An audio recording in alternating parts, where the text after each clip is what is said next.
मार दो। विराज को तानिया की ये बात अच्छी नहीं लगती। असल में विराज तानिया को पसंद करता है। विराज को इस बात का अफसोस था कि तानिया की इतनी जल्दी शादी हो गई थी। और हाँ, विराज को इस बात की खुशी भी थी कि आदित्य भी किसी एंगल से तानिया के लायक नहीं था और तानिया और आदित्य की शादीशुदा जिंदगी भी कोई खास नहीं चल रही थी। इसलिए विराज के दिल में उम्मीद की किरण अभी भी बाकी थी। जब विराज ने कोई जवाब नहीं दिया तो तानिया ने अपनी बात दोहराते हुए कहा, पुरानी सड़क का मोड़ आ रहा है विराज। विराज ने ड्राइवर से कार आगे के मोड़ पर रोकने को कहा और तानिया से बात जारी रखते हुए बोला, असल में मेरे भाई को भी पुरानी सड़क के बाजार में घूमना बहुत पसंद है। पिछले हफ्ते मेरे भाई ने वहां की एक एंटीक शॉप से 2000 साल पुरानी भगवान शंकर और देवी पार्वती की अर्धनारेश्वर रूप वाली मूर्ति 10 लाख में खरीदी थी। विराज ये सारी बातें असल में तानिया को इम्प्रेस करने के लिए बोल रहा था, लेकिन तानिया विराज की बात सुनकर कोई रिएक्शन नहीं देती, बल्कि तभी आदित्य बोल पड़ता है, हाँ मैंने उस मूर्ति के बारे में पढ़ा है। फिर आदित्य आगे बोलता है, मुझे तो 2 सफेद और नीले रंग के एंटीक वास के बारे में भी पता है जो चीनी मिट्टी से बने हैं और जिन पर बांस की सुई से बारीक चित्रकारी की गई थी। और पता है उनमें रंग भरने के लिए कश्मीर के असली केसर के घोल का इस्तेमाल किया गया था। ये सुनते ही तानिया अचानक से आदित्य पर भड़क जाती है। हाँ, ये भी कह दो आदित्य कि तुमने वो 2 वास 5 लाख में खरीदे थे। आदित्य और विराज तानिया से ऐसे रिएक्शन की उम्मीद नहीं कर रहे थे। वो दोनों तानिया की ओर देखने लगते हैं। तभी तानिया ड्राइवर से गाड़ी रोकने को कहती है और गाड़ी से उतर जाती है। आदित्य भी अपनी सीट बेल्ट निकालने लगता है तो तानिया जोर से चिल्ला उठती है, और कितनी देर आदित्य, जल्दी करो, देर हो रही है। आदित्य फौरन गाड़ी से उतर जाता है। विराज इस वक्त तानिया से कुछ ना कहने में ही अपनी भलाई समझता है और वहां से चुपचाप चला जाता है। जैसे ही विराज की कार आगे निकल जाती है, तानिया पुरानी सड़क से ठीक उल्टी दिशा में तेज कदमों से चलने लगती है। आदित्य तानिया के पीछे भागता हुआ कहता है, तानी वहां कहां जा रही हो? पुरानी सड़क तो राइट साइड में है। हाँ, लेकिन जिसकी लाइफ में सब रॉन्ग ही रॉन्ग हो रहा हो, वो राइट लेकर भी क्या करेगा?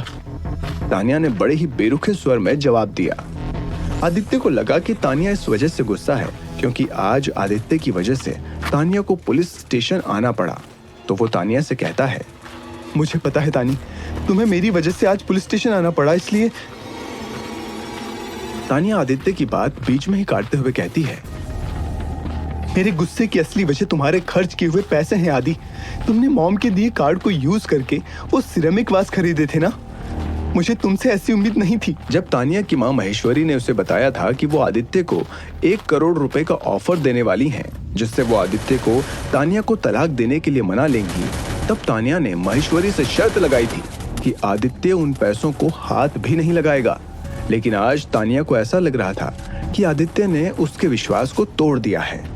आदित्य तानिया की बात सुनकर हैरान रह जाता है और फौरन उसे समझाते हुए कहता है, हाँ मैंने वो पैसे यूज किए, लेकिन वाज खरीदने के लिए नहीं, बल्कि विक्रम चाचू के इलाज के लिए। ये सुनकर तानिया कुछ देर के लिए आदित्य को देखती रहती है और फिर उससे कहती है, पता है आदि, यकीन क्या होता है? एक बार जब मैं तुम्हारे पास अपनी लाल रंग की लिपस्टिक लेकर आई थी और मैंने तुमसे पूछा था कि ये कौन सा रंग है, और तुमने कहा था मरून।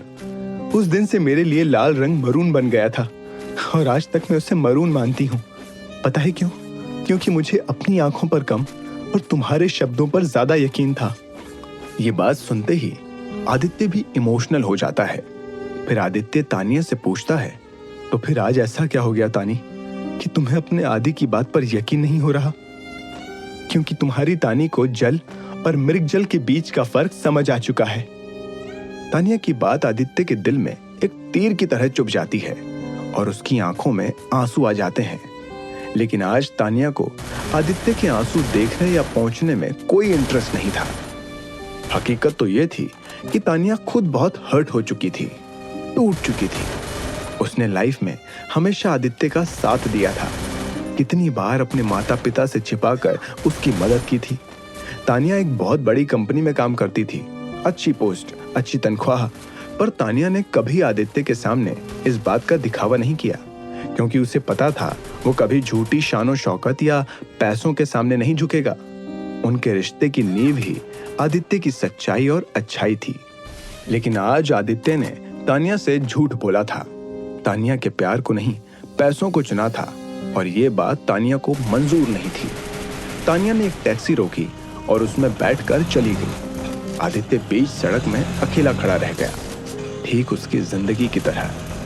देर रात जब थक हार कर आदित्य अपनी दुकान के पास पहुंचता है तो वो देखता है कि उसकी दुकान का शटर खुला हुआ है और कोई उसकी दुकान का सामान बाहर फेंक रहा है। आदित्य भागकर दुकान के अंदर जाता है तो वो देखता है कि ये कारनामा रमा देवी का है।